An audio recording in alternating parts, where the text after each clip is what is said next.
Amém, irmãos. Irmãos, então vamos continuar aqui nossas lições. Hoje entregaram bem cedo, acho que a gente consegue sair até as 10h30 daqui. Amém. A gente consegue liberar antes. Onde paramos? A aula de hoje, ela está, eu vou falar assim, encaixada em dois períodos. Nós já tivemos há mais ou menos um mês uma aula sobre a entrega dos 10 mandamentos no Monte Sinai, correto? Nós tivemos uma aula só sobre isso. A aula anterior que eu falei foi sobre as 10 pragas do Egito. E daí o pastor Dinho veio e falou sobre coisas novas que Deus estava dando naquele período da 10ª praga, da morte dos primogênitos, estabelecimento da Páscoa. Daí Deus falou, por exemplo, que esse vai ser o primeiro dos meses, o principal dos meses, não fala para mim, fala o principal dos meses, que Deus está dando um novo calendário, um novo tempo para o povo de Deus. Então, ele veio com essa lição, e eu tive que sair um pouquinho antes, mas eu ouvi pelo YouTube, ele terminou falando sobre... eu lembro que ele falou que Deus climatizou o deserto, né? Quem estava aqui talvez lembra dessa expressão, achei bem bacana, que ele climatizou o deserto com a nuvem, né? Com a coluna de fogo à noite, porque o deserto é muito frio à noite, e com a nuvem, né? Protegendo do sol durante o dia. Então, eu acho que é Êxodo 13, talvez, né? Esse finalzinho é Êxodo 13. Então, a gente vai continuar aqui até chegar no Monte Sinai, tá? Então são mais ou menos 5 capítulos da Bíblia, né? Monte Sinai começa no 19, Êxodo 19, 20 é a entrega, então nós estamos do 14 ao 19. Amém, igreja? Então, para a gente se situar. Depois disso, né, o pastor Jim vai assumir as lições. Ele pediu até para preparar uma aula, um material sobre a figura de Moisés e a figura de Josué. Nós vamos ver aqui que Josué aparece, o nome dele aparece a primeira vez nas Escrituras. E ele pediu para preparar o aspecto de liderança, né, de Moisés e de Josué. Então tem que preparar esse material. Amém? Eu vou orar também, já oramos, né, pedindo a direção do Espírito Santo. Amém? Pai, em nome de Jesus, nós nos colocamos mais uma vez, Pai, na Tua presença, pedindo a Tua graça, a Tua capacitação. Eu peço, Pai, a Tua graça, a Tua capacitação, a unção do Teu Espírito, Pai. Eu sei que de nada adianta a gente ler o material, a gente ler a Bíblia, se o Teu Espírito não nos direcionar. Então eu peço, Pai, humildemente na Tua presença, que o Senhor me use para falar aquilo que é a Tua vontade, Pai. Que a comunicação seja clara, que os irmãos recebam, Pai, aquilo que o Senhor quer ministrar a esta igreja, a este tempo, a este ministério, Pai. Nós oramos pedindo a Tua proteção e que o Senhor afaste, Pai, todo espírito demoníaco, todo espírito das trevas que possa tentar atrapalhar, Pai, a paz em todo esse templo, Pai. Então pedimos a Tua graça e a Tua proteção. Em nome de Jesus, amém. Amém. Então vamos lá, irmão. Vamos tentar usar bastante a Bíblia hoje aqui, para pegar as referências. Então, nós paramos em Êxodo 13, agora a gente começa Êxodo 14. Eu vou usar a King James, eu gosto muito dela, não sei qual vocês estão usando. E daí Deus fala assim, o pastor Jim pediu o seguinte, falou, Henrique, é um período curto, então aborda alguns pedaços, né, das Escrituras e veja o que tem, passe o que tem de fundamento ali, né? Então, no final, quem puder contribuir também, que às vezes a gente lê um texto, eu li dessa vez, sei lá qual é a vez que eu já estou lendo isso, mas a gente tem um entendimento, e depois vai ler daqui 6 meses já tem outro. Então, se algum irmão puder anotar também, olha, aqui Deus fala muito forte comigo sobre tal assunto, e daí no final a gente pode, como nós vamos ter bastante tempo hoje no final a gente pode abordar. Então vamos lá, Êxodo 14, fala assim, então disse o Senhor a Moisés, dize aos filhos de Israel que retrocedam e acampem diante de Pi-Airote, está aqui na minha, entre Migdol, acampai-vos à beira-mar, defronte a Baal-Zefon. E assim o faraó há de pensar acerca dos filhos de Israel. Eis que os israelitas estão perdidos, vagando a atônitos pelo deserto. Então endurecerei. Ok, vamos parar aqui no 3. Olha que interessante. Então, o povo de Israel saiu ali do Egito, morte dos primogênitos, eles foram praticamente empurrados pelo povo de Israel, porque Deus mostrou, vamos falar, o máximo ali, a morte dos primogênitos, vamos falar que foi a mais terrível das pragas, né, que é uma ordem crescente. E daí o povo está no deserto, levando gado, levando servos. Outros povos que faziam parte também ali dos escravos aproveitaram também e pegaram uma carona e estão fugindo. E eles tinham aquele caminho, até o pastor Jim falou na lição anterior, eu lembro, que Deus fala, né, está na Bíblia, que Deus escolheu um caminho diferente, que era mais difícil do que o caminho que poderia ser o natural. Para quê? O próprio Deus fala, para que eles não se arrependam e queiram retroceder, né? Então, aqui a turma está saindo, e daí o que acontece? Eles estão num caminho, e Deus fala para Moisés, não, volta e vamos para outro lado. Olha que interessante isso daqui. Deus, primeiro, Deus estratégico, né? Deus ele não faz nada sem nós, ele está sempre no controle de tudo. Mas o que revela aqui que é muito interessante, que pediu para a gente abordar, a questão de que Deus conhece os pensamentos, não apenas os que nós temos no momento, mas os pensamentos que nós teremos. Ele chega a colocar, entre aspas, a forma como o pensamento vai manifestar na cabeça do faraó. E foi exatamente o que aconteceu, né? Mostra, né, a onisciência do nosso Deus. Eu coloquei uma referência aqui na apostila, que em Êxodo 31, 21, veja bem, irmãos, um dos grandes detalhes desse período aqui, saída de Egito até entrega da lei, Deus está mostrando algumas características de seu caráter, da sua forma de atuação para a igreja. Deus está demonstrando, de alguma maneira, como Ele age, quem Ele é, até que ponto Ele cuida, como que Ele faz. Então, tudo isso aqui tem lição. Quando falou desse períodozinho, falei, nossa, o que acha aí, né? Saiu do Egito e foi para o Sinai. Mas daí você começa a passar uma lupinha ali e começa a descobrir coisas. Então, primeiro, Deus mostrando o quê? Que age estrategicamente, quando Ele tem um propósito, e ainda que de fora a gente fala, nossa, que bagunça, não estou entendendo nada, Deus está no controle. Né? Fala que, até os pregadores falam assim, que o diabo está sempre perdido diante daquilo que Deus está fazendo, ele vai meio que tentando descobrir, mas Deus está sempre... Talvez seja o maior enxadrista que exista, né? Vai mexer no tabuleiro ali, você acha que está perdendo, de repente ele lá em algumas jogadas, ele vira tudo e ganha. Então esse é o nosso Deus Todo-Poderoso. Então ele mostra o quê? Que ele conhece os pensamentos que teremos, não só o que temos, os que temos. Olha que interessante. Em Deuteronômio 31, 21, está assim, eu coloquei na apostila. Eu conheço, Deus falando, com toda a clareza o pensamento deste povo, mesmo antes de conduzi-los para a terra que jurei dar a eles. Eu sei muito bem o que estão planejando em seus corações fazer lá. Então, esse caráter que Deus está revelando para o povo de Israel, porque Abraão, Isaac e Jacó, os patriarcas, tiveram essa experiência pessoal com Deus, mas depois ficaram no Egito, a gente não tem tanta informação, e aqui Deus está de novo formando agora não apenas um povo, mas uma nação, e Ele está se revelando. E em Deuteronômio 31, 21, isso é confirmado.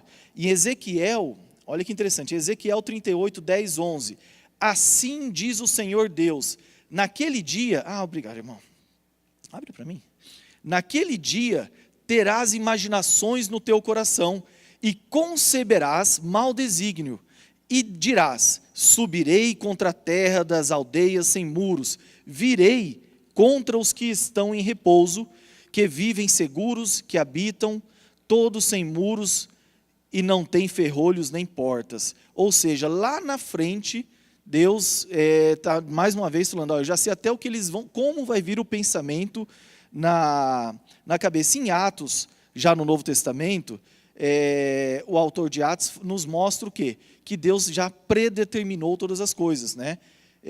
Já sabendo como vai acontecer. Então vamos continuar aqui.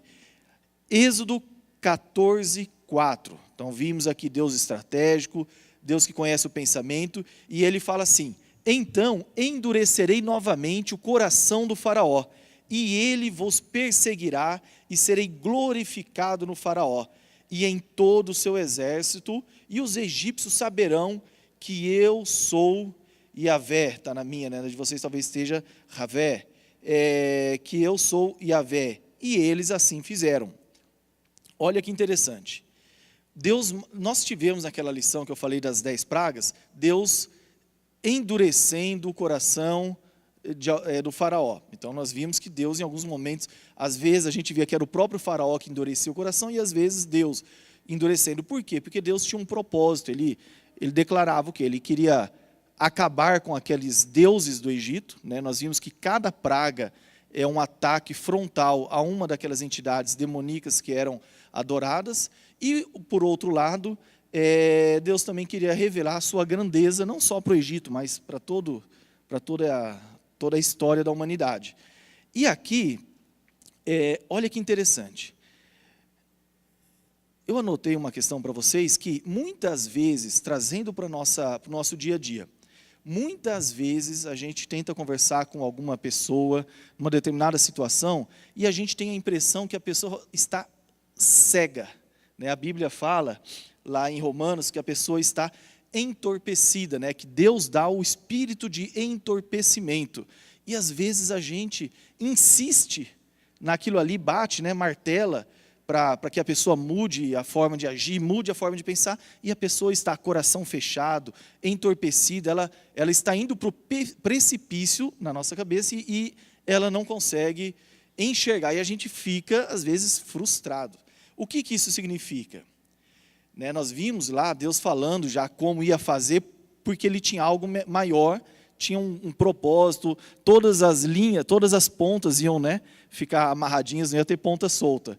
Mas isso mostra o quê? Não quer dizer que a gente não deve fazer, fulano está com o coração fechado, deixa ele. Não é isso, porque nós temos a obrigação de ministrar a palavra, de exortar, de falar. Porém, isso serve para a gente não se decepcionar, não se frustrar, né? Fala, puxa vida, não adianta nada, eu prego, eu falo, eu dou exemplo e a pessoa não faz. Quem vai fazer é Deus, é o Espírito Santo. O nosso trabalho é falar, o nosso trabalho, a nossa função é revelar aquilo que a gente sente de Deus para aquele momento. Agora, a gente não deve se frustrar, por quê? Porque às vezes é Deus que endureceu até Ele fazer algo, até Ele demonstrar. Amém, igrejas? Isso acontece, não acontece? Pessoas que a gente fala, nossa, como que não vê, né? É tão nítido, é tão claro. E não tem pessoa que não possa se alinhar com os caminhos de Deus. Quantas pessoas aqui, cada um pode às vezes citar, que a gente fala, nossa, eu nunca imaginei que o fulano iria à igreja, nunca imaginei. E daí depois de algum tempo, às vezes um tempo curto, às vezes um tempo longo, e a pessoa está lá, né? Outro dia eu estava contando para um amigo que está aí, o Gustavo, que quando o nosso trabalho de conversão na nossa família, em casa, foi por meio das nossas funcionárias, né? Sempre tivemos funcionárias, glória a Deus pelas funcionárias cristãs, né? E nós tínhamos eu sempre tive 2 vezes mais, mas tinha 2 lá que eram bem assim, firmes na igreja, elas eram da Sara Nossa Terra, e elas ficavam ali falando, não, vocês vão para a igreja, vai para a igreja, e daí mais na Raquel. E a gente, né, totalmente alheio. Eu lembro que quando falava que ia dar o passe, eu ainda ficava brincando de dar o passe, né? Eu falava, deixa eu te dar o passe aqui. Você não estava nem aí, a gente falava, isso jamais vai acontecer. Daí quando a Raquel começou, né, a quebrar o coração dela, ia para a célula, era longe e tal, eu falava, não, eu não preciso disso, esses crentes eu não vou lá. E daí eu pegava uma Bíblia que eu tinha, e eu deixo que eu vou ficar lendo a Bíblia enquanto você vai. Daí lia uma página, não entendia nada, dava sono, né? Quem não lê Bíblia e dá sono, né? Eu falava, puxa, não estou entendendo nada, já quer dormir. Mas, assim, não tem ninguém que a gente possa falar que é impossível. Tá? Às vezes, naquele momento, Deus está segurando o coração, às vezes a própria pessoa endureceu o coração, mas Ele quebra tudo. Amém? Então, vamos lá. Em Êxodo 14, a gente passa um pouquinho, né? Claro, nós não vamos comentar todos eles. Êxodo 14, 7. Olha que interessante. Levou consigo todos os carros do Egito, inclusive 600 dos melhores carros de combate, cada um com um oficial no comando. Olha o que Faraó pegou. Ele pegou todos os carros, está escrito todos. Precisava a Bíblia ter falado inclusive 600 dos melhores? Se já falou todos, né, é um pleonasmo, né, é uma repetição aí desnecessária. Mas o que quer mostrar? Que mesmo o melhor que as trevas possa ter, mesmo o melhor que o mundo possa ter, para ir contra os projetos de Deus, contra o povo de Deus, é até assim, é brincadeira para Deus, não tem chance alguma, ainda que toda a frota do Egito e 600 dos melhores, não tinha chance nenhuma diante do poder, da soberania do nosso Senhor. Então ele deixa isso muito claro. Às vezes você entra numa demanda, eu como advogado, às vezes a gente percebe isso. Não vou falar que é regra, tá, óbvio, mas a gente percebe assim, a gente vê milagres, né? E já vi situação falando, nossa, fulano, será que vai dar certo uma determinada situação? E você sabe que do outro lado é uma pessoa firme, temente, posicionada, e parece que, sabe, cai na mão da pessoa certa, acontece do jeito certo, e tudo funciona, e a gente vê assim que não tem explicação.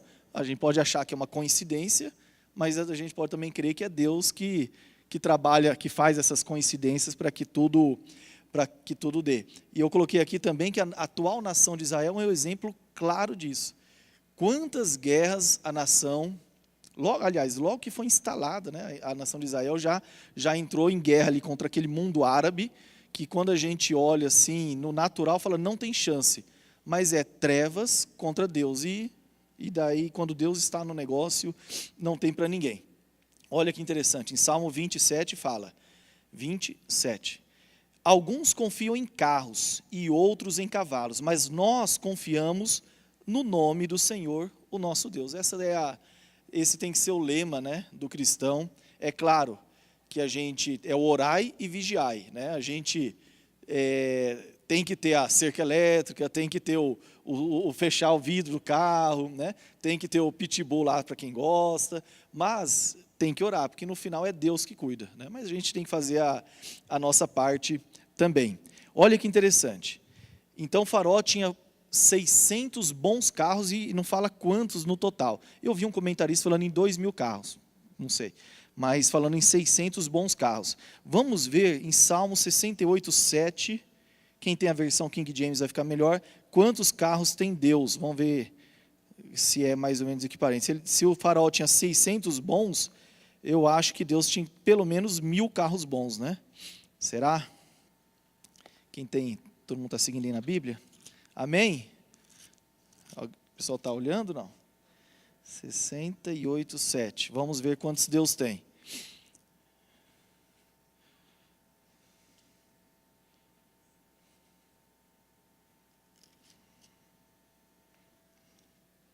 Ah, não é essa daqui.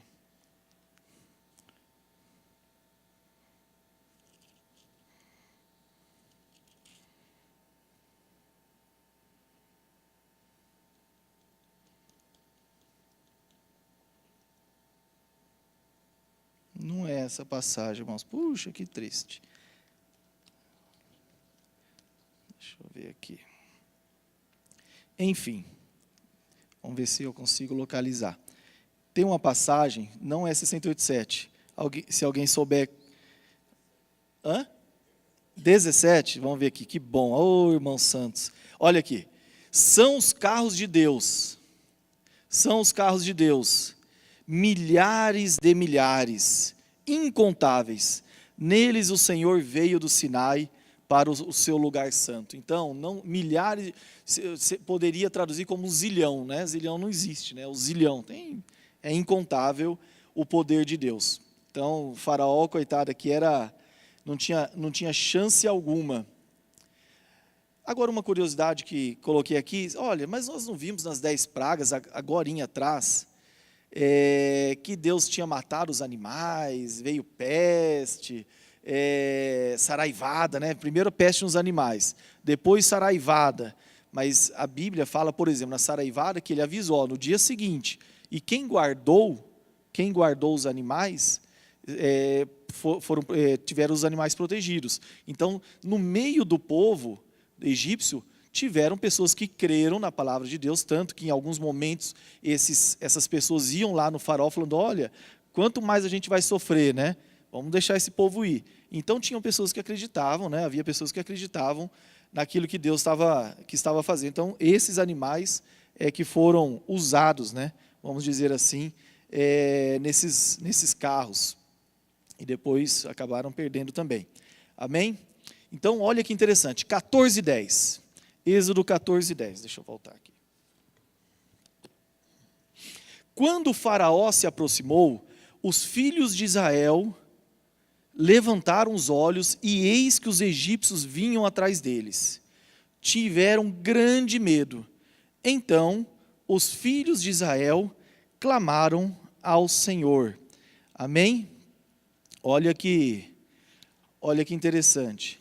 A Bíblia fala, né, que a gente não deve, mesmo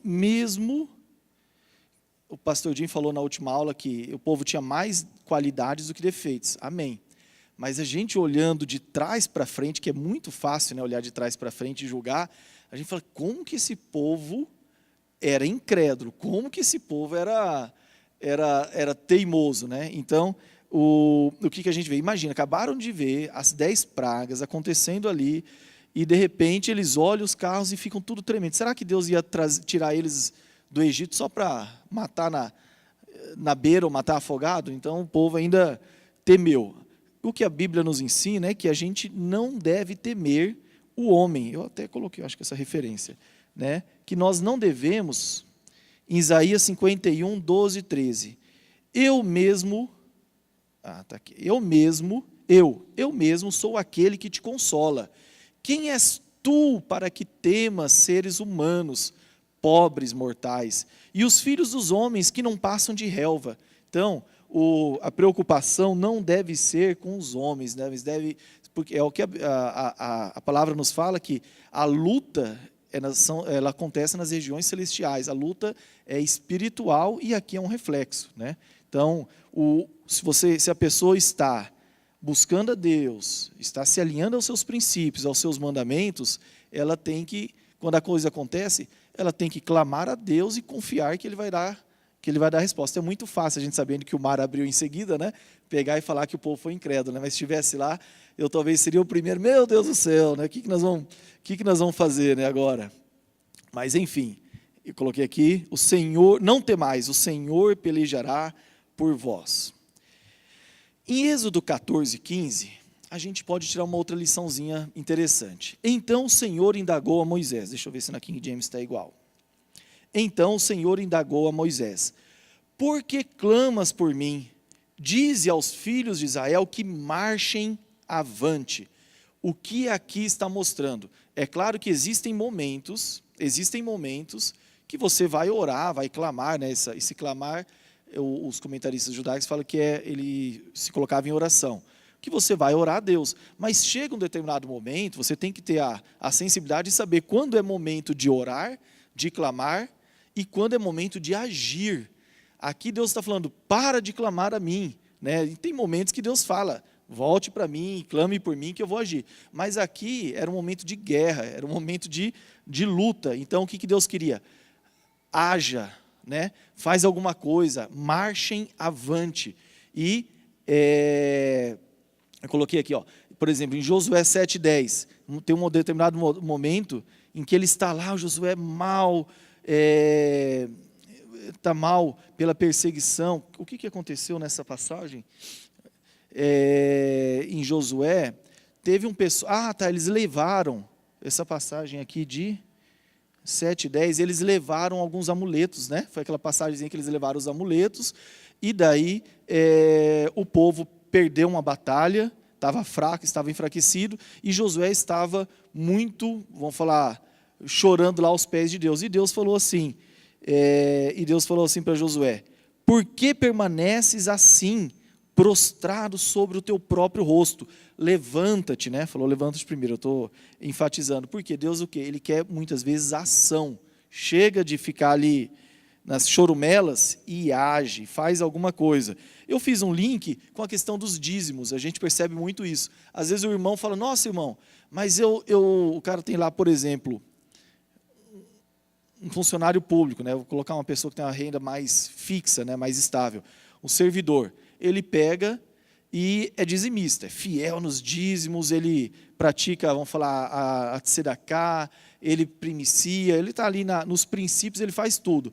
Mas daí ele pega e fala, poxa, não adianta esse dízimo, eu não estou não vendo nada que Deus está fazendo. Olha, o que Deus vai fazer ali no seu serviço público? Não vai poder fazer muita coisa. Então, o que isso muitas vezes quer dizer? Que a pessoa tem que pegar e falar, olha, ok, aqui, né, eu vou conseguir um reajustezinho, um reajuste real de 2% no ano, além da inflação. Quer dizer, acha que é muita coisa.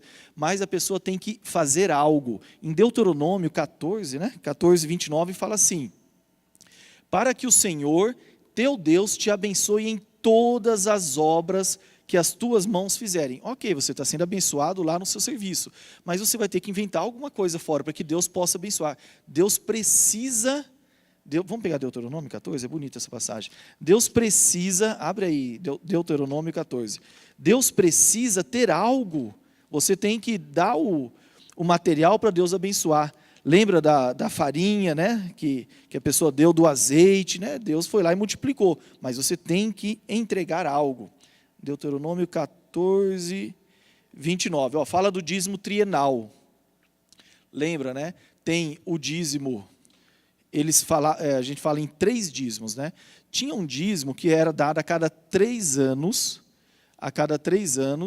que durante os 2 primeiros anos eram para ser usado, um ano era para os levitas, 2 anos para ser usado em Israel, para ser consumido em Israel, coisa que não dá mais para praticar, e no 3º ano se dava aos pobres, né?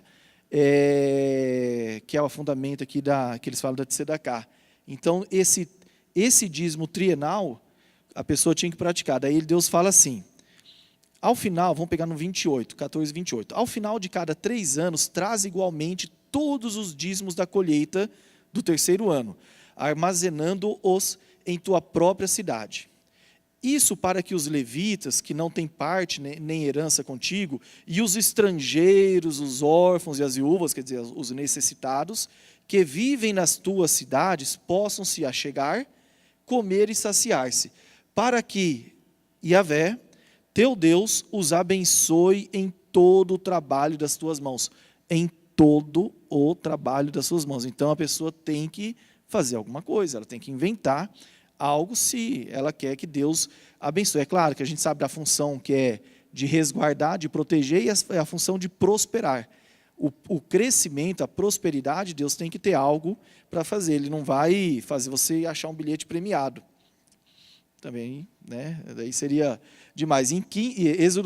Deuteronômio 15 também. 15 qual? Eu coloquei aqui? Não. 15, 10. 15, 10. Ele fala assim, sobre você ajudar o irmão, né? Em Êxodo 15, 9. Fica atento a ti mesmo, para que não surja em teu íntimo um pensamento avarento e pagão. O 7º ano, né, o ano do cancelamento das dívidas, está se aproximando, e não quer ajudar meu irmão necessitado. Cuidado. Ele, né, esse irmão, poderá apelar ao Senhor contra a tua pessoa, e serás culpado desse pecado. Quando lhe deres algo, não des com má vontade, pois em resposta a esse gesto, Yahvé, teu Deus, te abençoará em todo o teu trabalho, em todo o empreendimento da tua mão. Então tem que ter empreendimento. E aqui Deus fala, por que vocês clamam a mim? Marchem, vão lá, faz que eu vou ajudar. Mas tem que fazer alguma coisa. Amém, irmãos? Então isso daqui é um princípio que a gente deve ter. E daí o que acontece? O que Deus manda fazer, né? A pessoa pega, vamos voltar lá, levanta em Êxodo, levanta o cajado, vamos ver aqui a sequência. Êxodo tá 21, né? Então Moisés estendeu a mão sobre o mar, e por meio de um vento forte oriental, tal. Então, estendeu a mão sobre o mar. Deus precisava que Moisés fizesse isso para ele poder agir? Precisava disso. Por que que Deus fez Moisés levantar, né? Pegar o cajado, que representa a autoridade, e levantar. Porque Deus quer, é claro, além de ter, vamos falar, o homem como partícipe, né, participante ali daquela maravilha, daquele milagre, Deus queria que Moisés se posicionasse, ele aprendesse. Moisés está aprendendo nesse momento. Aquele grande Moisés que a gente vê nas histórias, já é o Moisés muitas vezes com caráter formado, todo forjado nas dificuldades. Aqui, ele é um cara que tinha acabado de participar das 10 pragas, mas ali é um período muito curto ainda, ele está aprendendo. Então, vai lá, Moisés, usa o cajado, usa a autoridade que eu te dei, se posiciona, que daí eu vou fazer. Tá? Agora, Deus precisava disso? Claro que não. Tá? Então, é para a gente aprender isso. Vamos lá. Então, Êxodo 14, 19 e 20. Então o anjo de Deus, que ia diante do exército de Israel, retirou-se e passou para trás deles. Também a coluna de nuvem retirou-se de diante deles e se pôs atrás, ficando entre o acampamento dos egípcios e o acampamento de Israel. E a nuvem era tenebrosa para o lado egípcio, mas iluminava a noite do lado israelita. E a noite passou sem que um pudesse aproximar-se do outro durante toda a escuridão. Primeiro, o que a gente percebe aqui? Deus está no controle de tudo. Né? Isso aí nós já falamos, já repetimos e vamos deixar sempre claro. Deus controla todas as coisas. E aqui, Deus colocou, vamos falar que o Egito, né, sempre é a referência do inferno, das trevas, do diabo. Então, o Egito está chegando para pegar o povo de Deus. Aí Deus vai lá e move a nuvem. O que é a nuvem? O limite. Então, o inferno pode chegar perto? Pode chegar perto. A própria Bíblia fala, eu coloquei, a palavra fala em primeira, que fala que o diabo está ao redor, procurando a quem possa tragar. Aqui, 1 Pedro 5,8. Então ele fala que o inferno, nosso adversário, está bramando. Né? Então o Egito está ali, louco, o faraó com seus sei lá, 2.000 carros talvez, e os 600 os melhores, louco para acabar com o povo de Deus. Mas Deus vai lá e coloca um limite.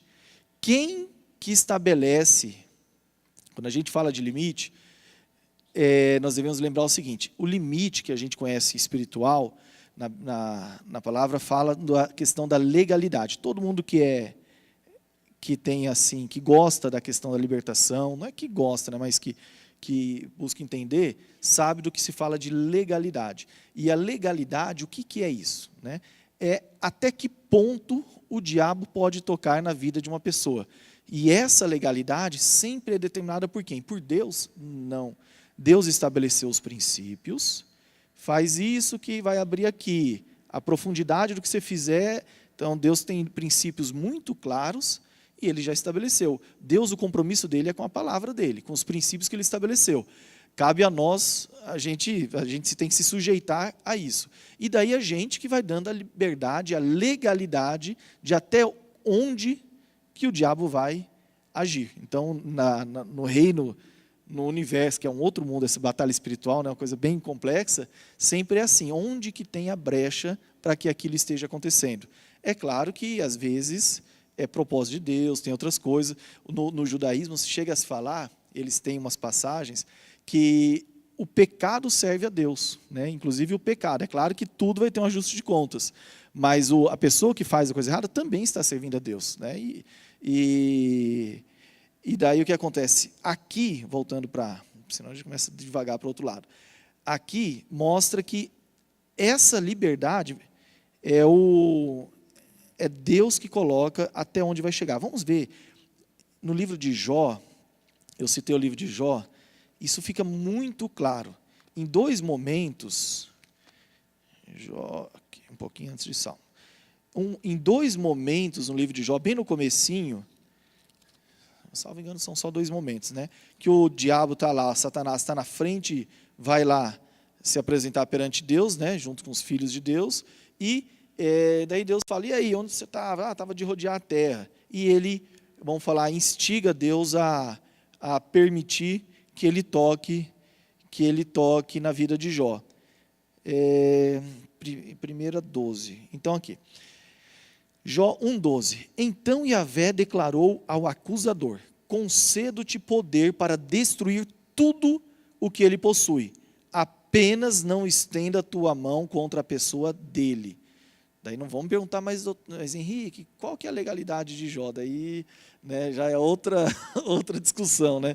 Que se Jó era justo e íntegro, né? Por que Deus permitiu? Mas o que eu quero abordar nessa passagem é o limite. Deus coloca limite. O diabo não vai além daquilo que foi pré-estabelecido. E Jó 2,6, a mesma coisa.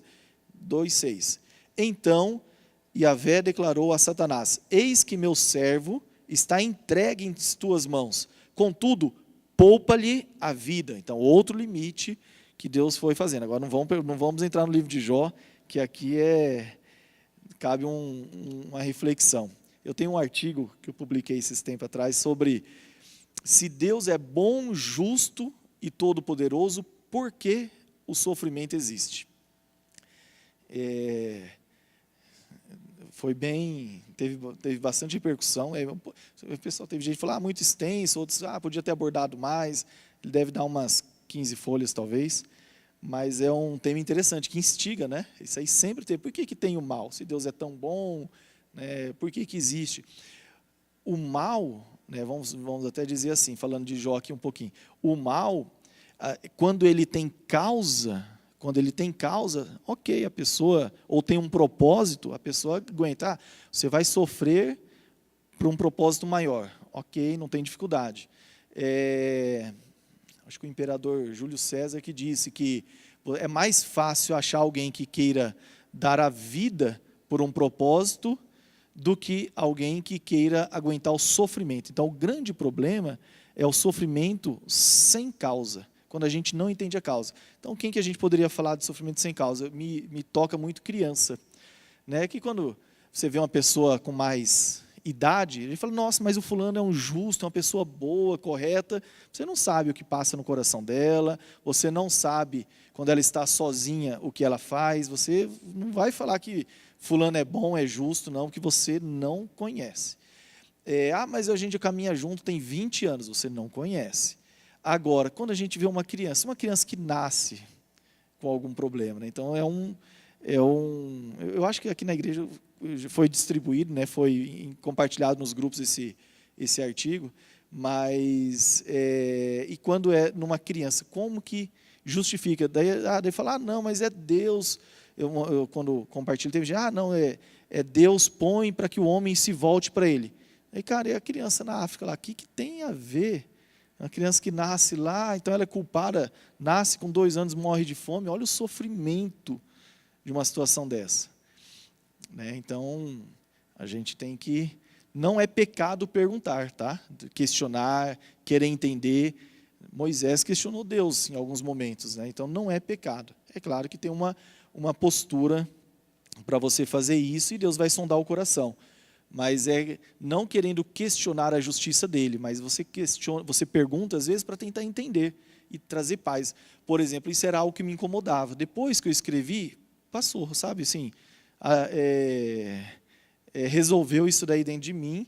Não quero dizer que resolveu, né? Porque quantas pessoas já escreveram sobre isso, mas assim, fez sentido. Eu escrevi baseado num livro, tem muita gente que já abordou esse assunto, né? Você pega Leibniz, aquele filósofo alemão, falou sobre isso, C.S. Lewis tem lá, Deus no banco dos réus, o problema do sofrimento, então muita gente abordou. Mas o desse rabino que eu uso, que esqueci o nome dele, ele achei ele muito claro na informação. Tá bom? Então, assim, se alguém quiser, fica a dica. Pode me falar que eu compartilho o artigo. Mas vamos voltar aqui. Então, nós estamos falando de Jó, que é o limite que Deus estabelece o limite. E a legalidade para agir, até onde o diabo vai, é a gente que acaba dando. Então, por isso, a importância de se manifestar. Olha a importância do que Pedro falou. Sede sóbrios, vigiai, porque o diabo, vosso adversário, anda ao derredor, bramando como leão, buscando a quem possa tragar. Então, nem todo mundo ele pode tragar. Nem todo mundo ele pode tocar. A minha esposa conta, Raquel, que como que ela foi o start dela, não vou, espero que não escandalize os irmãos, mas cada um tem uma história, né? Eu não sabia disso quando comecei a namorar, né? A gente vai sabendo depois. Como que ela começou a se interessar pelas coisas de Deus. Ela ia em centro de macumba, essas coisas, e ela disse mas ela estava começando, graças a Deus, Deus foi misericordioso com ela, e ela disse que teve uma pessoa que pediu para a entidade lá, para o bicho lá, para prejudicar uma determinada pessoa, né, para fazer uma coisa ruim. E daí a resposta da entidade foi, a gente não pode tocar porque ela tem o pé para trás. Ela diz, Raquel falou, ué, mas como assim? Aqui não é o manche, o povo não é todo poderoso aqui e tal. E daí ela foi perguntar no final, por que pé para trás? Não é quando a pessoa tem vida de oração. Não quer dizer que é crente, nem que é cristão, tem vida de oração. Às vezes sou crente, sou cristão, na carteirinha, tem carteirinha de membro, mas não tem vida de oração. Então, essa pessoa, eles, não posso tocar. Então, vamos pular, passa outro. Segundo pedido, né? Então, essa questão da legalidade é muito importante. Amém? Então, vamos aqui, continuar. Êxodo 15, do versículo 23 ao 27. Onde que a gente chega? Na parte, numa região chamada, que eles chamam de Mara, não está claro, aqui aparentemente já chamava Mara, mas eu vi também explicação que eles colocaram o nome de Mara, parece que é um nome que já tinha, mas enfim, nessa parte aqui da região,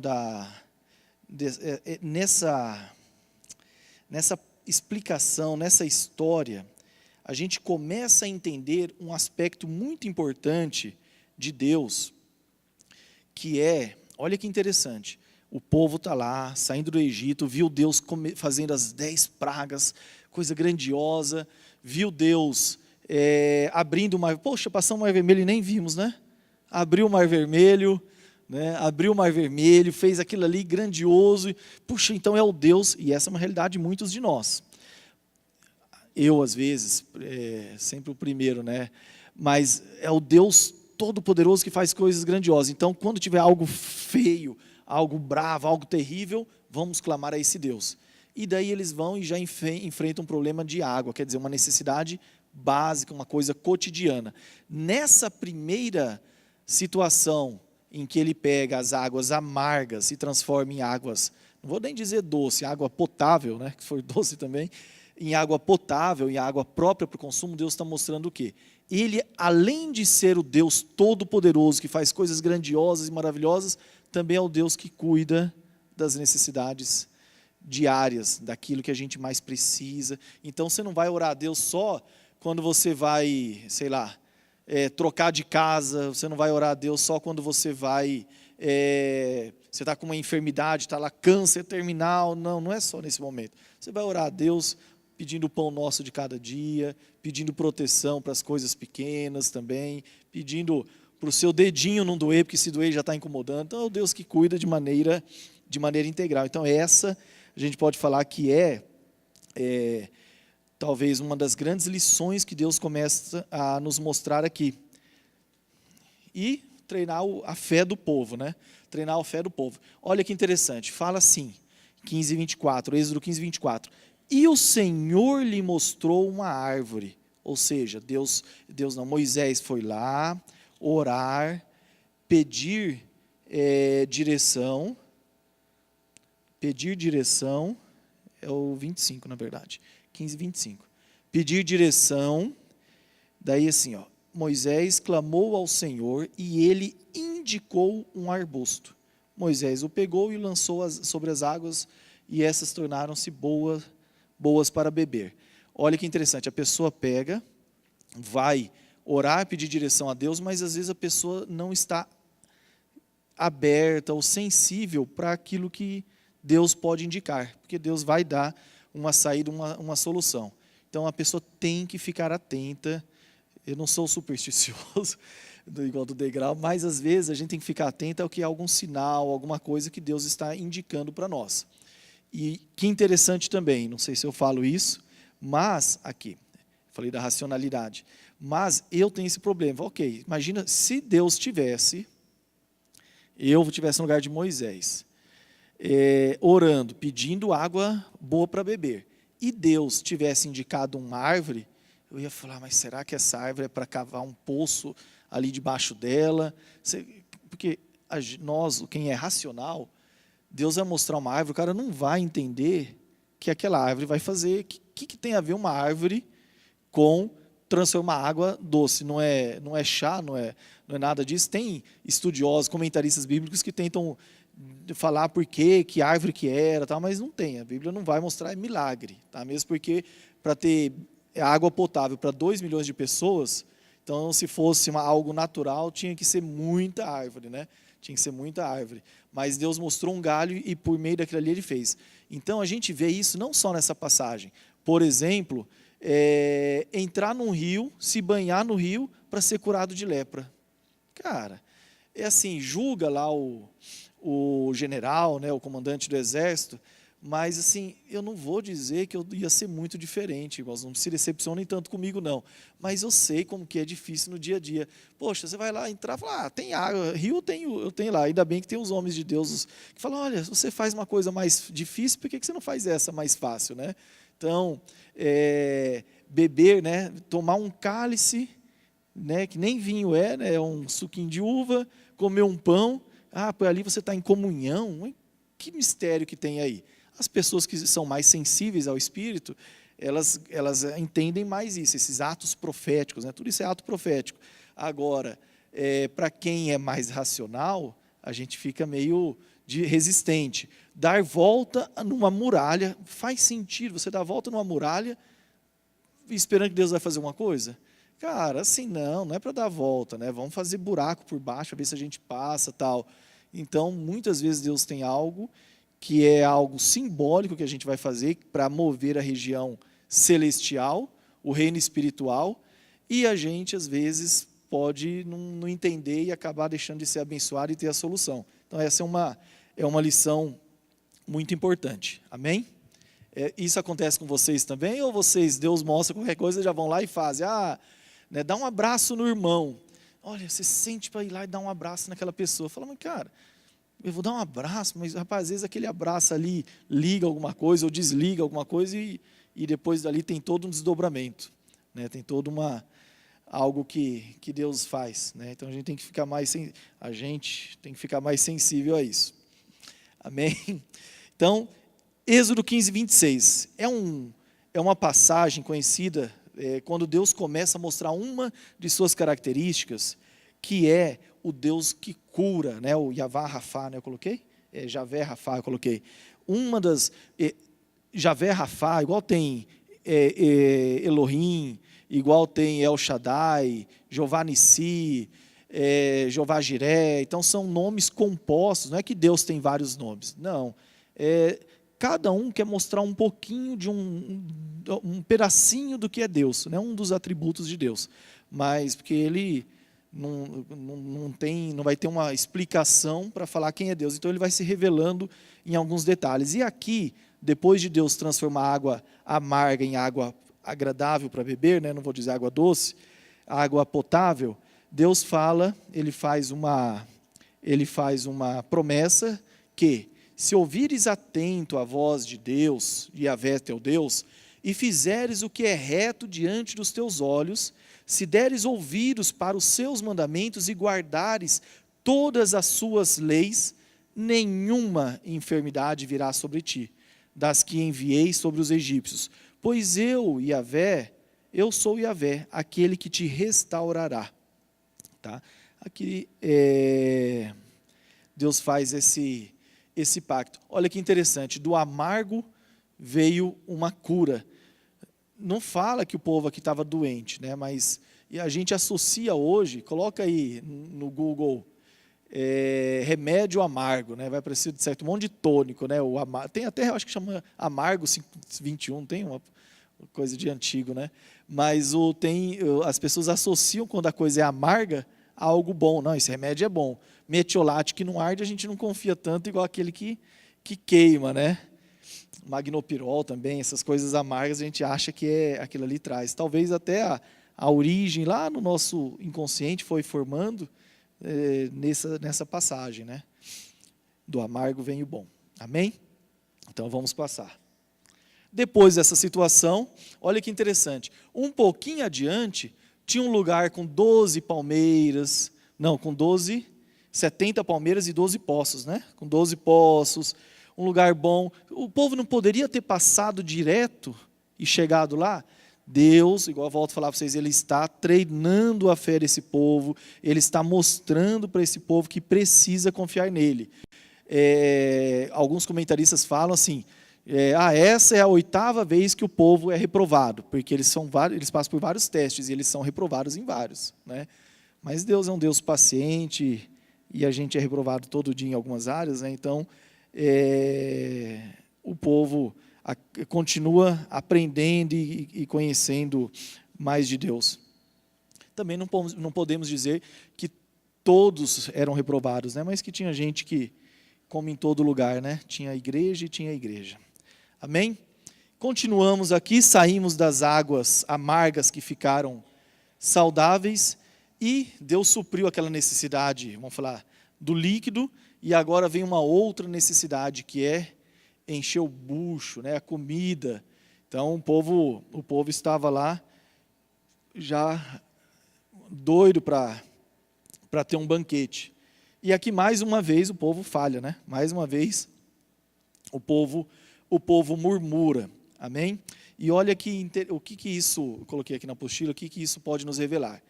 Vamos voltar de novo. Olhando de trás para frente é muito fácil, da frente para trás é muito fácil. O povo viu um mar abrir, viu 10 pragas acontecendo, viu uma árvore transformar água amarga em água potável, e daí eles estão lá com fome, o que eles fazem? Murmuram de novo contra Deus, né, contra o Moisés, que é um representante de Deus, e se queixa novamente. Eita povinho, né? Mas não é um povinho, eles têm muitas qualidades, mas é povo difícil para murmurar, né? Para reclamar. O que isso mostra? Porque a gente tem que ficar muito atento, porque mesmo que Deus tenha feito tanta coisa, que tenha ocorrido tanto milagre em nossa vida, só o fato de termos a vida já é um milagre, né? Mas a gente pode ter visto muito de Deus. Se a gente não ficar muito sintonizado, muito antenado, às vezes uma necessidade material, uma necessidade mais de uma situação de saúde e tal, pode nos fazer murmurar, afastar de Deus e esquecer de tudo aquilo lá. Então é muito fácil, você está lá no espiritual, viu tudo acontecer, uau, que coisa incrível, de repente dá fome, ou você fica sem dinheiro, ou perde o emprego, daí você já, quem é esse Deus, né? Onde já se viu, me trouxe aqui para matar, aqui que eu fiquei envolvido com a igreja, agora estou aí passando necessidade. Tá? Então, é muito fácil a pessoa, por conta de uma necessidade material, acabar, vamos falar, se afastando ou esquecendo um pouquinho de que Deus é um Deus que cuida. Amém, igreja? Ok. O que a gente aprende nisso? O que é um maná? Deus pega e, na verdade, eles falam que não tem uma palavra, a gente não consegue explicar com a linguagem de hoje o que é exatamente. Tem Bíblia que fala em escamas, né? Deixa eu ver essa minha aqui. A de vocês fala como? Fala que é escamas? Ou tipo um orvalho, né? Flocos, aqui fala flocos, eu já vi escamas também, flocos. Mas assim, caiu, vamos falar uma massinha. Eu gosto de pensar o seguinte, Deus deu nessa passagem aquelas aves, né, que a gente fala codorniza, mas deu a ave e deu o floco, ou seja, a necessidade de a gente ter a proteína e ter o carboidrato. Né? Então o maná, vamos falar que é o carboidrato, a gente tem que ter a energia, né, para fazer, e por isso que no prato tem que ter os dois, tem que ter um pedaço de mandioca e um pedaço de carne. E então Deus pega e dá isso daqui. O que Deus está revelando nessa passagem aqui? Que está reforçando que a gente precisa buscar o quê? A provisão do céu. Em Mateus, coloquei 6:11, Deus está falando o quê? Quando Jesus ensina a oração do Pai Nosso, a oração modelo, está pregando o Sermão do Monte, e ele fala para quê? Para a gente pedir o pão nosso de cada dia. Mas pedir para quem? Para Deus. A nossa provisão tem que ser fundada em Deus. Tem pessoas que trabalham muito, nossa, fulano trabalha tanto e não consegue, não dá certo, e tem gente que a coisa flui de uma maneira diferente. É claro que tem propósitos, a gente não pode também, às vezes Deus tem um propósito num e tem um propósito diferente em outro, mas a gente tem que buscar o que é a nossa provisão sempre no Senhor. E o interessante é que o maná, vocês sabem, que o maná não pode guardar de um dia para o outro. Então, aquela questão, a oração, a gente, quando eu estou indo levar as crianças no carro, eu sempre, eles oram, eu oro com eles, e daí às vezes a minha filha pega e fala assim, Deus, que a gente tenha uma boa semana, tá? Eu falei, não, tem que ser dia, amanhã não vale, a oração não vale para a semana, a minha oração é para o dia, tá? A não ser que tenha um projeto, abençoe esse projeto, daí ele vai estender, mas a oração de proteção, de guarda é o pão nosso de cada dia, então a gente tem que orar. Eu ainda falo que tem que orar de manhã, melhor horário, porque se você está pedindo do dia, você vai do dia que vai correr, mas também, tem gente que fala, não, o melhor horário, tem explicações que o melhor horário para orar é meia-noite, explicação judaica, eu não sei se concordo, tem coisas que a gente não tem condição de se manifestar, mas enfim. Então, é diária a dependência do Senhor. A oração tem que ser diária, o posicionamento tem que ser diário. Eu coloquei aqui em Provérbios 38, que também fala, sustento diário necessário. E olha que interessante, quando, além de o maná ser diário, Deus também falava o necessário. O que isso quer mostrar? A questão também vai indicando para nós a importância de não ter a ganância, a pessoa não buscar a riqueza, porque o que é a riqueza? Nada mais que o acúmulo, é aquilo que passa o necessário. Então, quando a pessoa busca além do necessário, a própria Bíblia fala, não sei se eu coloquei, que o cara cai em muitas ciladas, cai em muitos laços do inimigo. Então, a busca tem que ser para o necessário. Eu não gosto de falar desses assuntos, mas assim, tem coisa que a gente vai falando e vai incomodando. Mas vamos mudar de assunto aqui, vamos falar da glória de Deus. Mas assim, a gente precisa aprender isso. Eu vou falar para vocês uma coisa, abordando esse assunto, já que eu falei, eu vou justificar e dar uma lição. Quando a gente entra na igreja, muitas pessoas sentem um conflito. Por quê? De um lado, a Bíblia fala que se você andar nos caminhos de Deus, você vai ser abençoado, vai ser próspero, as riquezas te perseguirão. E por outro lado, a gente vê Jesus falando que não entra, dificilmente um rico entra no reino do céu, dificilmente. E que o amor ao dinheiro é a raiz de todos os males, de que quem busca a riqueza cai em muitas ciladas. Daí você fala, meu Deus, mas e aí?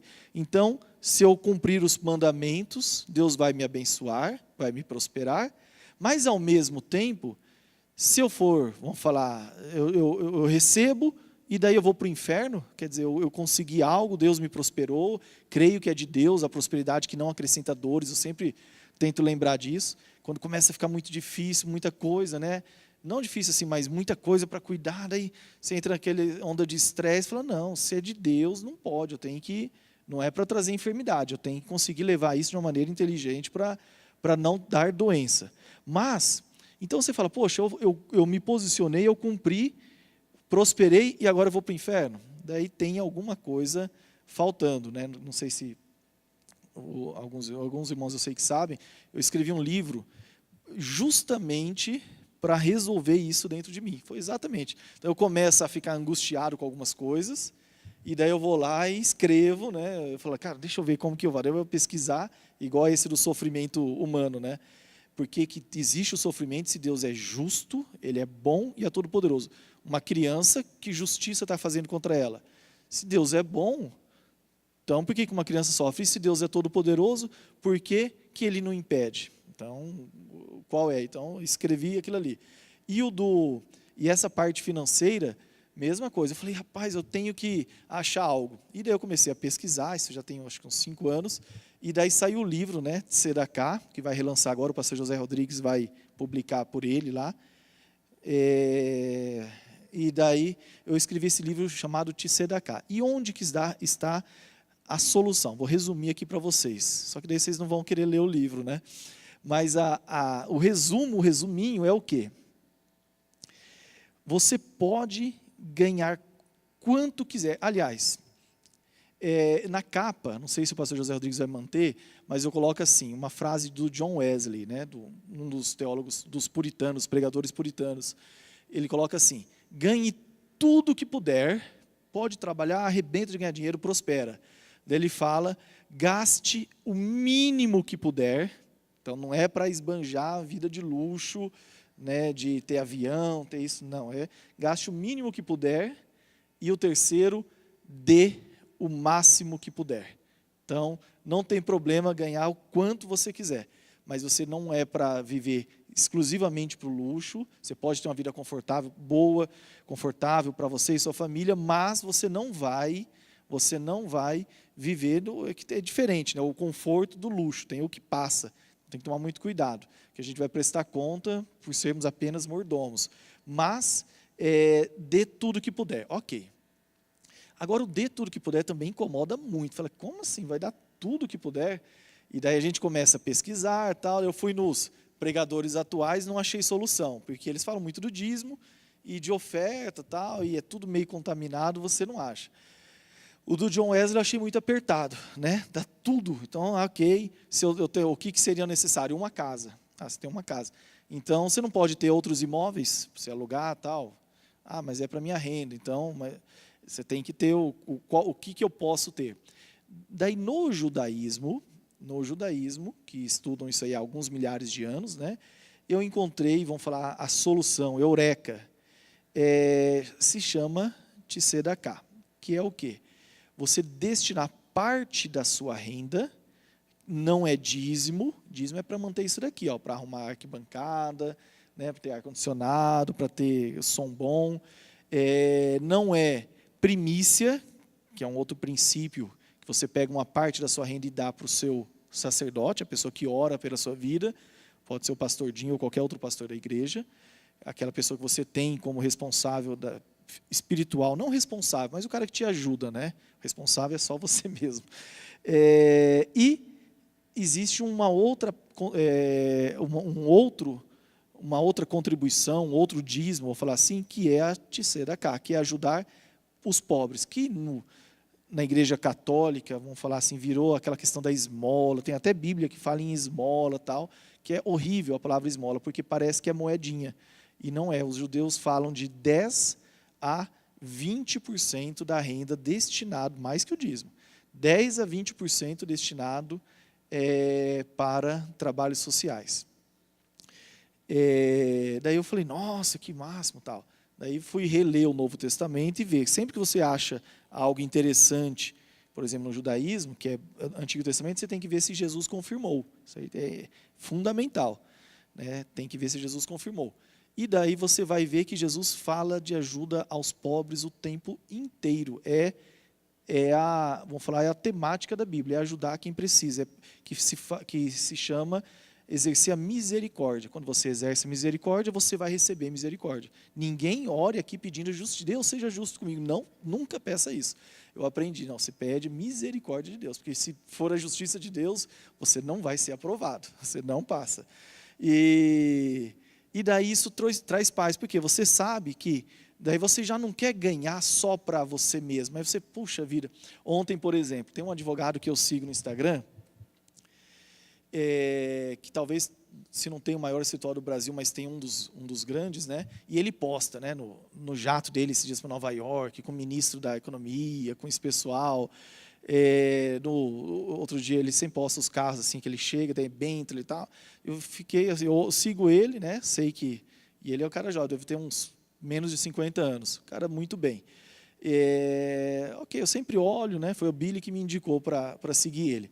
Mas ontem me admirou algo que ele postou. É um trabalho social mantido pelo escritório dele, bem assim, pelo que parecia assim uma coisa bem grande e tal, bem organizada. Eu falei, aí, a gente joga o irmão lá, mas às vezes a gente dá lá, por exemplo, sei lá, 5, 10 mil no mês, o cara está dando 200 mil, 500 mil, 100 mil. Quer dizer, o que ele está fazendo é muito mais do que os outros. E às vezes, e tem um outro princípio, igual eu falei dos carros. O cara, Bentley e tal. Uma vez eu estava pedalando com o irmão e ele perguntou assim, Henrique, cara, estou querendo comprar um relógio, um Rolex. O que você acha? Eu falei, cara, eu não vejo pecado. Ele falou, não, depende de quanto você ganha. Às vezes, um Rolex para você é igual comprar sei lá, um relógio, assim, dependendo de quanto você ganha, você compra e não vai ter que parcelar, sua família não vai sofrer por isso, você não vai deixar de viajar, você não vai deixar de ajudar os pobres, não vai deixar de dizimar, não vai deixar de nada. Então, não é pecado. Agora, se você ficou lá juntando um ano para comprar um negócio, né, e, quer dizer, idolatrando praticamente aquilo ali, então daí é um problema. Né? Eu falei isso aí, não perguntei depois se comprou ou não. Né? Mas assim, não sei, depende da renda. Às vezes o cara lá, a pessoa compra um Uno, quem que está mais em pecado? A pessoa que anda numa Mercedes, sei lá, de 500 mil, ou o cara que anda em Uno? Não, o cara Mercedes, está esbanjando.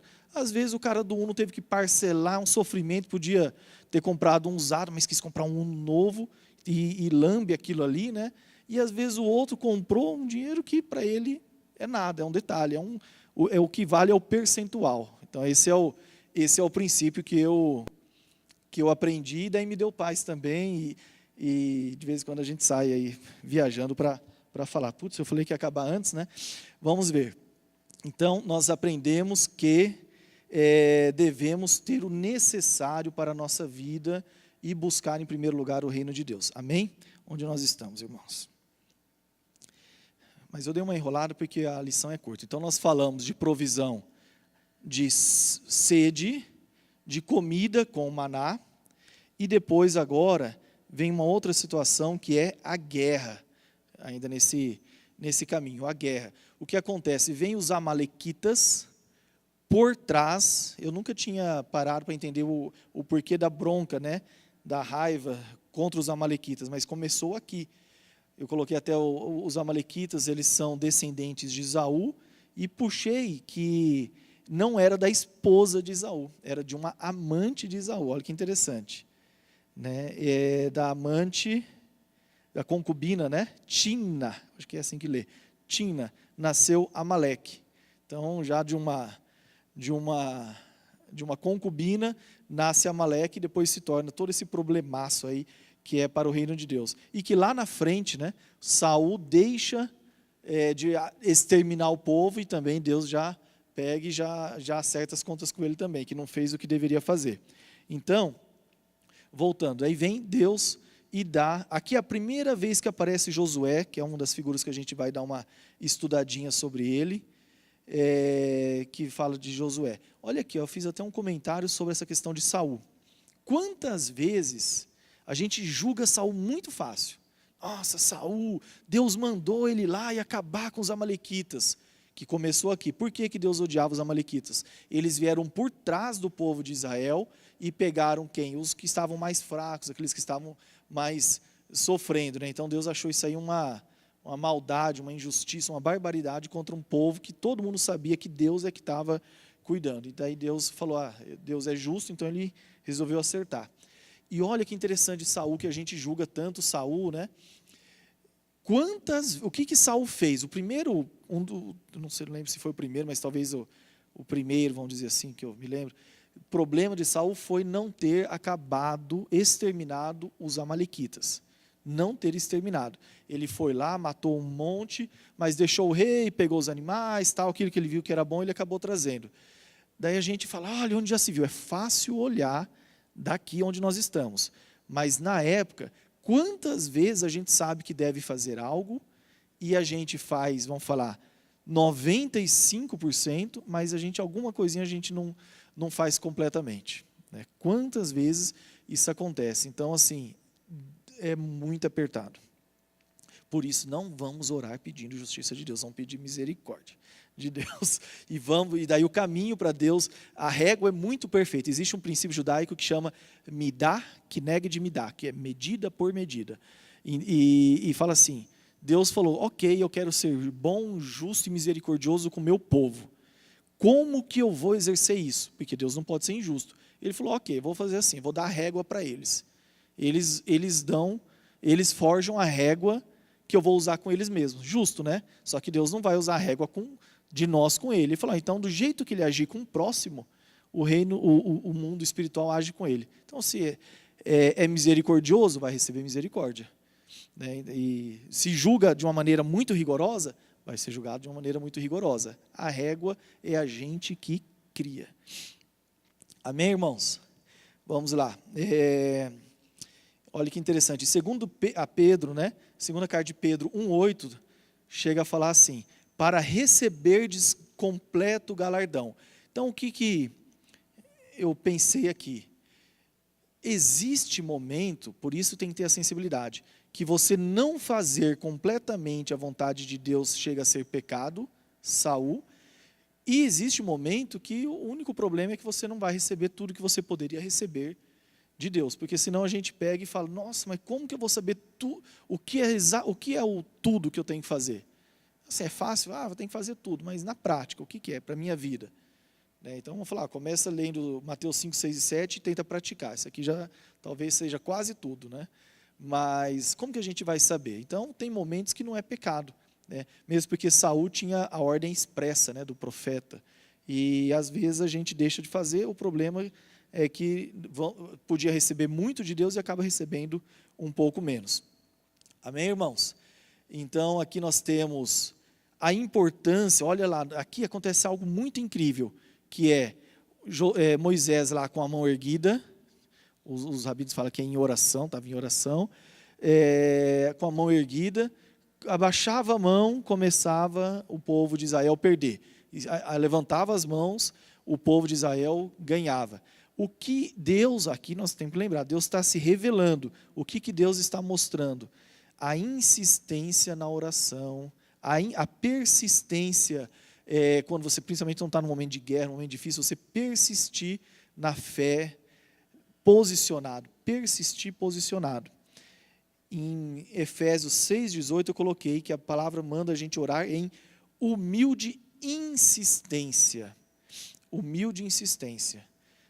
Humilde insistência. Eu coloquei aqui a parábola do juiz iníquo, lembra, né? Em Lucas, a parábola do juiz iníquo, que fala assim, olha, o juiz que é injusto, que é ruim, se a pessoa insistir, ele se aborrece, fala, não aguento mais o Pedro ali me incomodando, então eu vou fazer.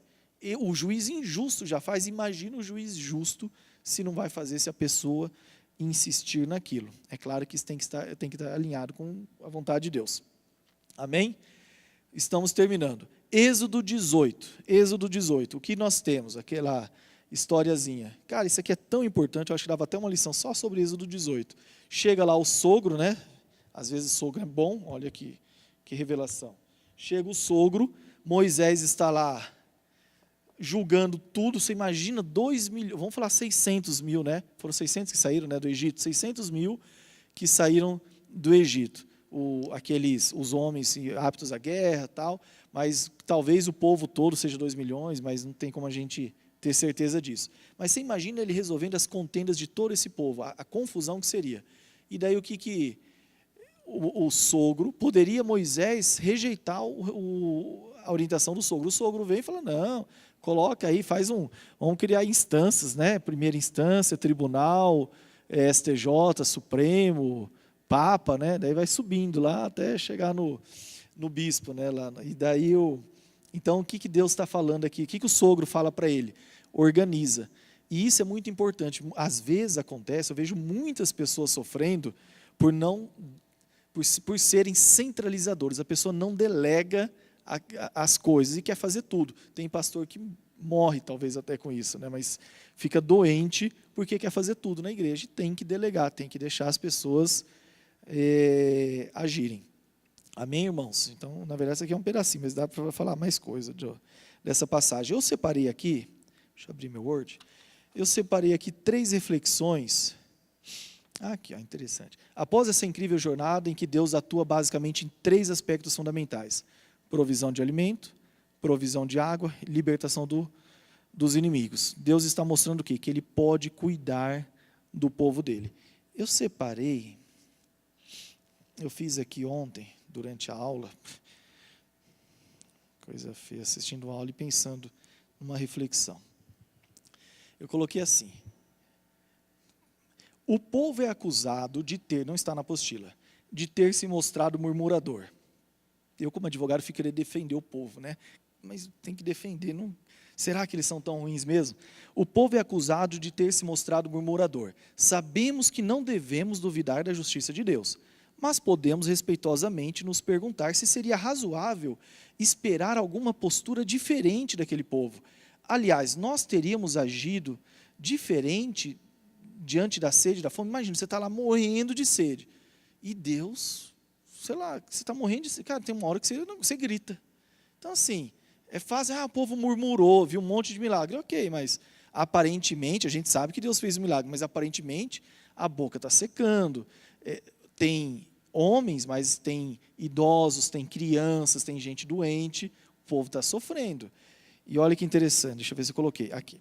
Ao que parece nos textos, só houve intervenção divina após a reclamação. Não parece isso? Quando o povo reclama, murmura, é que Deus faz alguma coisa até então. E se o povo não tivesse feito nada? Teriam morrido? Ou Deus ia, de qualquer forma, fazer? O que Deus queria ao manter o povo privado de água e de alimento? Devemos lembrar que havia idosos, tal. Então, é uma questão para a gente pensar. Daí o historiador Flávio Joséfo, ele é bem interessante esse livro, viu? Ele é dessa grossura, mas tem em PDF também. É praticamente o Antigo Testamento, só que assim com muito mais detalhes históricos, né? O pastor Jim sempre citava, eu comprei há uns tempos atrás e vi que é bem interessante. Não podemos entender como algo revelado, né? Mas é interessante. Olha o que ele coloca. O porquê disso, né? Deus, o povo lá está quase morrendo e daí Deus só age depois que o povo murmura. Então, a regra é murmurar, tem que murmurar para conseguir? Olha o que ele fala, que eu achei interessante, eu gostei. Se Deus se mostrara sempre tão poderoso, eles não deviam desesperar de seu auxílio, mas suportar pacientemente tudo o que permitia que lhes acontecessem, e não considerar sua ajuda como demorada, não ocorrendo tão prontamente como desejavam. Não é porque demorou que vai falar, não, Deus demorou. Não, aconteceu no momento certo. Continua Flávio Joséfo. Não deviam também imaginar que Deus os abandonara em estado em que se encontrara, e sim persuadir-se de que ele queria experimentar a confiança e o amor deles pela liberdade, e saber se a estimava o suficiente para conquistá-la pela fome e pela sede, ou se preferiam o jugo de vergonhosa servidão. O que Flávio Joséfo quis dizer?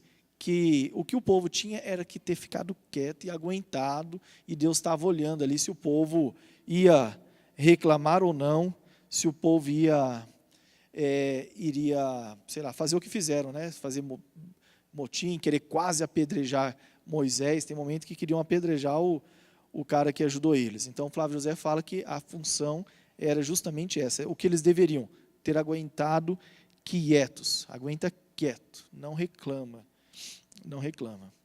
Eu já falei aqui, não, quem que não faria diferente, né?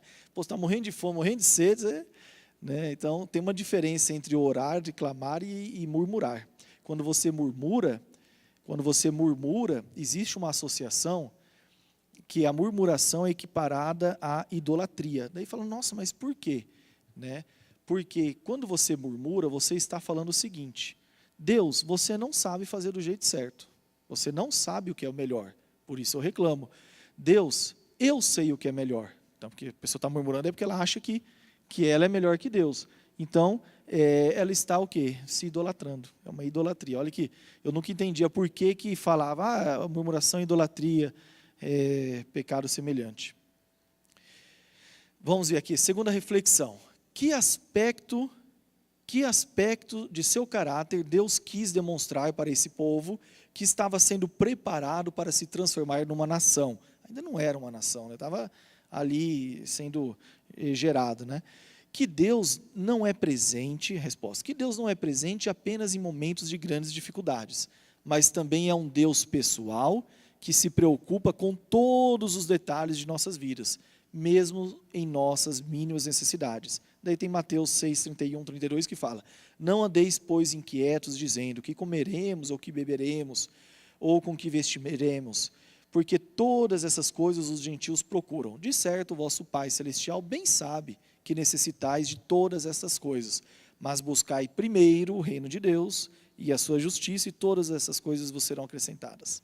Amém, irmãos? Então, essa é o fundamento da lição. Deus se revelando àquele povo, mostrando detalhes do seu caráter, ensinando o povo fazendo provas, e o povo sendo reprovado, e ensinando o povo a depender de Deus, não apenas nas coisas grandiosas, abrir o mar, que representa a dificuldade que a gente pode ter diante de nossa vida, mas também que é um Deus que cuida de coisas assim mais cotidianas. Contribuições, perguntas. Cadê o microfone? Está com quem? Quem que vai falar alguma coisa? Isabel, comenta alguma coisinha, Isabel. A Isabel, ela fez rema, a Isabel é preparadíssima na palavra, né?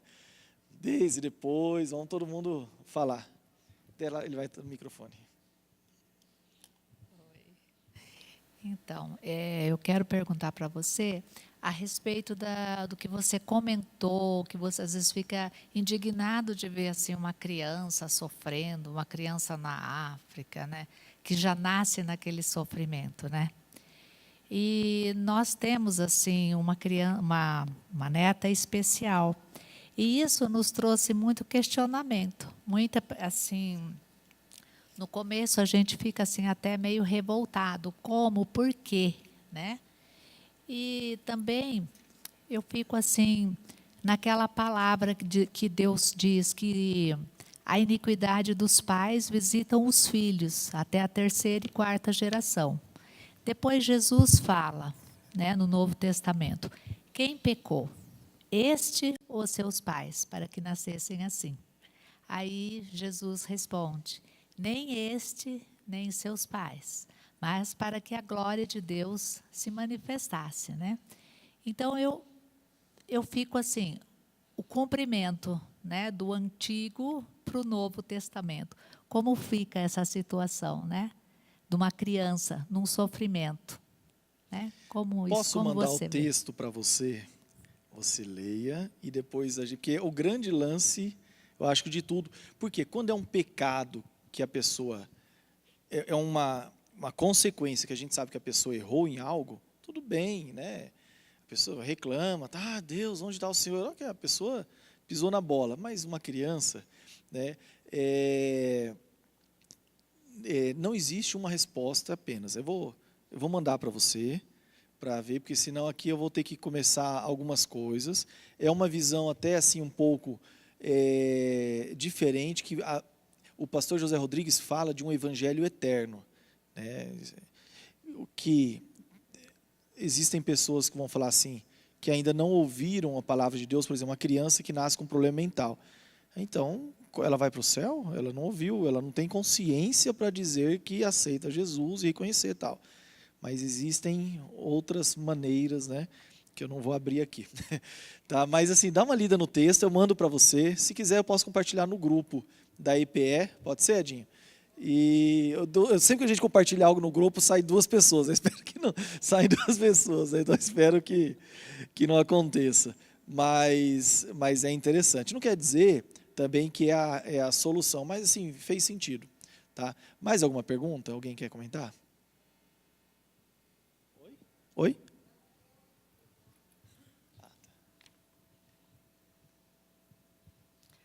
Eu gostaria de saber, porque já eu ouvi essa explicação, mas até agora eu não entendi bem. por que que Deus endurecia todas as vezes o coração de Faraó? Se Deus queria que o povo dele saísse do Egito, por que que ele então endurecia o coração de Faraó? Você me explica isso aí que até agora eu não consegui entender.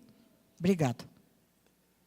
Isso pode ser algo, assim, a explicação completa nós falamos naquele outro dia, abordamos mais. Mas, para resumir, Deus tinha algo para fazer e que não seria igual um filme. Sabe o filme em que o mocinho pode, lá nos primeiros 5 minutos do filme, matar o bandido e resolver? Então, tem filme que acontece, era só pegar, mas se pegasse, a gente não ia ver tudo o que poderia acontecer. Então, Deus, fazendo um paralelo, né? Mas Deus, ele queria mostrar a glória dele, o poder dele, quis humilhar, quando estava lá nas pragas, os deuses do Egito e ensinar uma nação, um povo, que era um bando de escravos, né? E que ia virar um povo e uma nação a confiar nele. E que a gente estivesse hoje aqui, depois de alguns milhares de anos, falando e estudando Deus, falando. Se ele simplesmente tivesse falando, saiu um decreto, não, vou liberar todo mundo. Não tinha essa história para contar. Então, Deus quer nos revelar. É claro, e por isso que eu falei que às vezes às vezes não, o diabo é marionete na mão de Deus. O faraó ali era uma marionetezinha, né, na mão de Deus, para Deus poder fazer algo maior. Teve sofrimento, teve tudo? Ok, teve, mas não quer dizer que depois, Deus não fica devendo um copo de água para ninguém. Não quer dizer que depois não houve o ajuste de contas. Então, resumindo, Deus quis manifestar a glória dele, quis humilhar aqueles deuses e quis formar uma nação, formar um povo que soubesse que ele é poderoso e que dependesse dele, que é a lição de hoje, que dependesse dele. É isso. Ok? Irmãos, pergunta? Amém? Vamos orar? Amém. Pai, nós nos colocamos na Tua presença mais uma vez para agradecer por esta lição. Queremos pedir que o Teu Espírito, Pai, fomente essa palavra, faça com que a gente aprenda em nossas vidas a não buscar o Senhor apenas quando é algo muito sério aos nossos olhos, que para o Senhor o mesmo algo para nós muito difícil, para o Senhor é tudo igual, porque o Senhor é todo poderoso, mas que para nós às vezes é muito grande e a gente te procura, Deus, mas que a gente aprenda a depender do Senhor em cada momento, em cada detalhe, a te glorificar, a te exaltar e saber que o Senhor é um Deus que nos protege e que está sempre também, Deus, provando os nossos corações, analisando como vamos agir, sondando os nossos pensamentos, nossas intenções. É um Deus que conhece o nosso sentimento, que sabe que somos fracos e que, Pai, no final a gente consiga, Deus, ouvir do Senhor: vinde, amado, vinde para desfrutar aqui das